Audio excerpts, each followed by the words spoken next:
Salut tout le monde, comment allez-vous? J'espère que vous allez bien. Pour ceux qui sont encore en vacances, profitez bien. Pour ceux qui ont rattaquez bien ou alors courage, tout simplement. Et en ce qui me concerne, je suis en vacances. Voilà, je suis en vacances depuis ce week-end, donc j'en ai profité pour me reposer totalement, car j'étais un peu crevé. Et je reviens, donc on va dire de plus belle, pendant quelques semaines afin de vous faire pas mal de vidéos. Alors, quand je dis pas mal de vidéos, déjà cette semaine, il y en a 3-4 qui vont arriver. Je sais pas comment encore je vais les espacer, mais des vidéos qui sont assez importantes, qui suivent le projet, d'autres vidéos unboxing, enfin vous allez voir tout ça.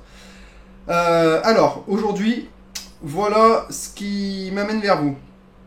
J'ai réuni différents matériaux afin donc d'avancer, comme vous pouvez le voir, le projet qui se trouve là, le projet du bureau. Donc je vous avais dit que j'avais besoin des plaques de polystyrène qui sont...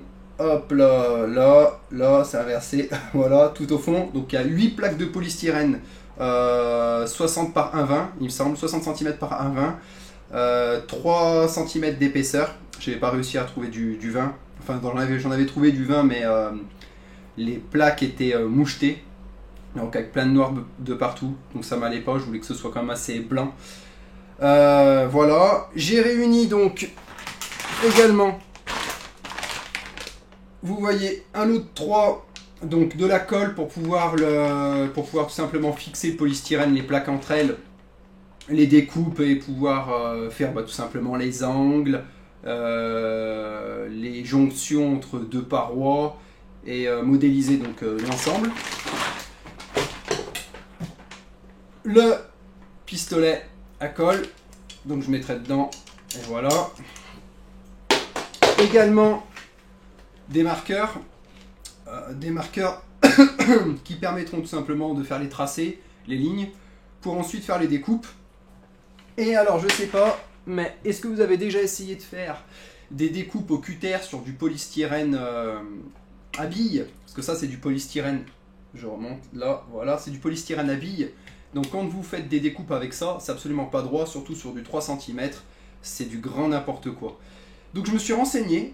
J'ai essayé de chercher l'outil, je dis clairement l'outil parfait pour pouvoir faire des découpes de polystyrène, enfin l'outil parfait, l'outil adapté pour faire des découpes de polystyrène.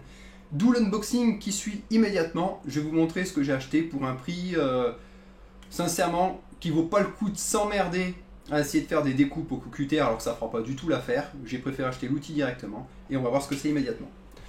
Alors, je l'ai acheté sur eBay, il me semble. Je ne vais pas vous dire de bêtises. Pourtant le colis c'est marqué Amazon, mais non, c'est bien sur eBay. Commercial invoice. Nanana. Et ouais, je l'ai acheté donc sur eBay et ça s'appelle. Alors j'ai le nom et voilà. Ça s'appelle un Floracraft Electric Styrofoam Crafting Cutter. Je l'ai payé. Total value 16 $. Ouais, je l'ai payé un peu plus cher. La déclaration du vendeur, à mon avis, il a baissé le truc. Bon, en gros, je l'ai payé, 25-28 €, il me semble. Ah, c'est peut-être ça, quoique. Ouais, enfin 25-28 €, frais de port inclus. Et du coup, j'ai mon colis qui est là. Alors, on va l'ouvrir. Et en fait, si je vous montre ça, comme je vous ai dit, je vous montrerai toutes les étapes du projet. Et une étape de projet passe bien évidemment par des achats obligatoires, alors tout simplement de la création, de la maquette. Et je me dis que si d'autres personnes sont intéressées de faire comme moi et de réaliser la maquette en polystyrène, il sera indispensable que vous ayez les bons outils. Car sans avoir les bons outils, c'est même pas la peine d'y penser. Comme je vous ai dit, au cutter sur du polystyrène à billes, c'est du grand n'importe quoi, tout simplement. Alors, qu'est-ce qu'on a dedans? Amazon, pourtant. Ouais, là, je dois bien vous avouer que je reste quelque peu dubitatif.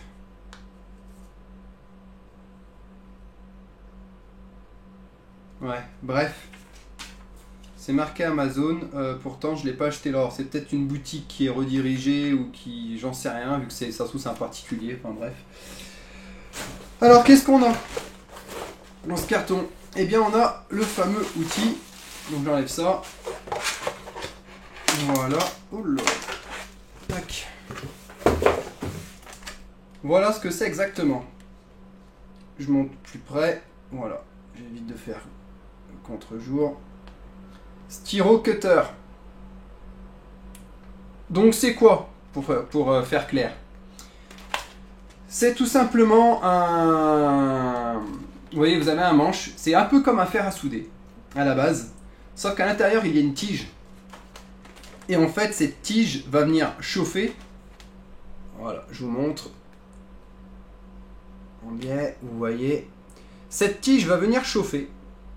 Et en fait, en chauffant, vous voyez, il y a un schéma sur l'outil. On peut faire toutes les formes d'extrusion possibles, vu qu'en fait, c'est comme une petite lame, en gros, si vous préférez. Alors, il existait aussi des cutters à lame chauffante. J'en ai pas pris parce que pour en avoir un bon, c'était 100 €, alors que ça fait parfaitement l'affaire. Et du coup, j'ai préféré prendre ça, car en plus, on peut faire des formes à l'intérieur et on peut découper aisément le polystyrène. Surtout que moi, en plus, c'est du 3 cm. Il y en a qui en ont des beaucoup plus épais, donc ça fera parfaitement l'affaire. Donc, je vous remontre.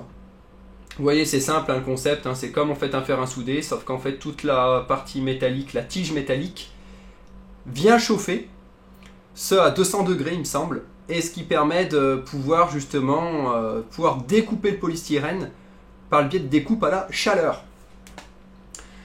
Ce qu'il faut savoir, c'est que cet outil ne s'utilise pas plus de 45 minutes. Au bout de 45 minutes, hop, faut l'éteindre. Alors pourquoi? Je pense que sinon on a une chauffe qui est trop importante. Et ça va venir, vu que ouais, il y a une partie là en métal, ça va venir à mon avis bousiller le plastique autour. Et à mon avis, hein, c'est pas conseillé de faire ça. Alors l'alimentation par contre est une alimentation UK. Voilà. Donc il ne convient pas simplement aux normes ici en France. J'ai l'adaptateur, donc ça c'est rien du tout. Hein. C'est un adaptateur qui m'a coûté, il me semble, 2 € et quelques. Bon, j'en avais déjà, mais autant j'aime bien avoir un adaptateur par outil. Après, je range tout ça quelque part, comme ça, j'ai pas besoin de chercher. L'adaptateur, par exemple, d'une console US pour pouvoir mettre là-dessus. Enfin bref, vous m'aurez compris. Ça évite bien de s'emmerder la vie. Complice indispensable du bricoleur créatif d'aujourd'hui. Ouais. Alors, on va l'ouvrir.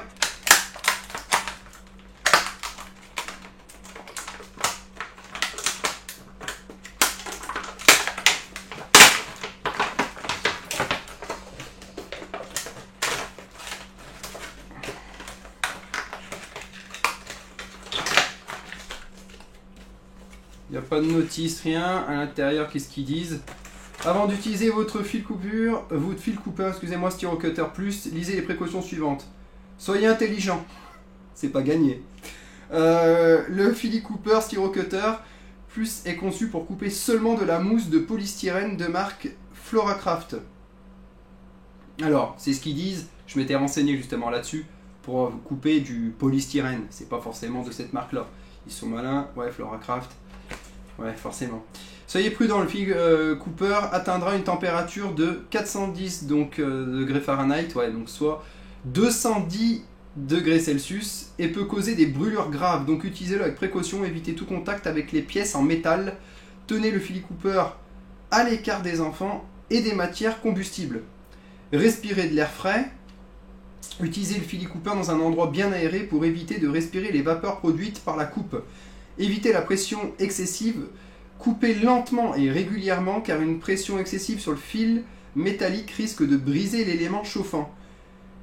Truc de nettoyage, pendant que l'outil est encore chaud, passez la lame sur le bord d'un morceau de carton afin d'éliminer les résidus de mousse. Ah bien ça par contre. Bon, après comment utiliser? Là ils le disent. Laissez fil Cooper réchauffer pendant 30 secondes. Après ouais voilà ils expliquent tout. Bon bah parfait. Voilà, nickel. Bon, là, il ne le précise pas, mais c'est maximum 45 minutes, hein, normalement, le temps de... Ouais, c'est pas marqué. Bref. Alors, voilà pourquoi j'ai pas pu s'avancer, parce que tout simplement, sans cet outil, j'allais me faire chier, clairement. Et c'était pas tout simplement faisable de faire un boulot de qualité. Donc, autant réaliser, c'est pour économiser 30 € au final, ne pas avoir un réel aperçu de ce que peut donner son bureau. En maquette, je trouve que ça sert à rien, surtout que c'est un projet qui va me coûter assez cher, donc j'ai envie de dire, je suis pas à 30 € près. Voilà, donc là j'ai mis, vous voyez, aimantation, là je mettrai mon adaptateur, secteur. Et voilà quoi, c'est ça, hein, tout simplement. Voilà, là avec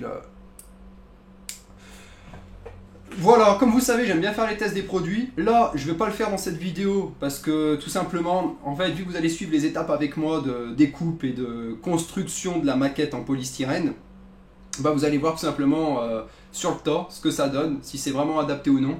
Alors j'ai vu, vous voyez là, il y a une tige, j'ai vu qu'on pouvait les acheter les tiges. J'ai vu du 5 mètres, du 2 mètres, du 1 mètre, du 10 mètres, bon bref. En fait ça s'achète, c'est comme une bobine en gros. Et après ça se découpe et on vient remplacer en fait tout simplement ce filament. Donc je vais voir s'il peut me durer pour le temps de découpe de toutes mes planches de polystyrène. Et si ça ne fait pas, je rachèterai tout simplement une autre tige. Je crois bien que c'est une semaine pour que ça vienne. Je ne suis pas une semaine près, vous l'aurez bien compris. Donc voilà, on verra ce que ça donne. Je ferai les tracés, donc je vais vraiment vous montrer étape par étape. Je ferai des accélérés, bien évidemment. Sur les moments très importants, j'arrêterai et je mettrai en temps réel, j'ai envie de dire, enfin en temps normal, pas coupé. Et je vous donnerai toutes les informations. Donc d'abord je vais procéder par les tracés sur le polystyrène. Je vais regarder en fait pour essayer d'économiser de la matière ce sur quoi je peux faire les plus petites découpes, essayer avec une planche de faire toutes les petites parties en fait qui vont dans le bureau. J'ai récupéré aussi donc les gabarits exacts donc des cartes mères, de l'arrière des cartes mères au niveau des connectiques et tout ça pour pouvoir bien extruder de manière à ce qu'on puisse avoir une impression réelle de ce que ça va donner. Et voilà, quoi, tout simplement. Donc la prochaine vidéo arrive normalement d'ici, je vais la faire d'ici 3-4 jours. Donc là où je vais pouvoir découper mes plaques, les rassembler, et puis on verra ce que ça donne. Je pense finir ça d'ici 15 jours, je pense que ça sera totalement fini. Voilà, c'est tout pour aujourd'hui, c'était vraiment pour vous donner un petit aperçu tout simplement de l'avancée du projet, des outils dont j'avais besoin. Je vous chiffrerai aussi la prochaine fois à combien j'en suis, mine de rien, entre les planches de polystyrène, la colle, les stylos et tout ça, je vous dirai. Puis au fur et à mesure du projet, bah, des petits euros par-ci, des petits euros par-là, c'est toujours des choses qui s'ajoutent. Ça peut toujours intéresser certaines personnes de savoir combien ça coûte. Voilà, je vous laisse pour aujourd'hui, c'est tout, et je vous dis à la prochaine. Ciao.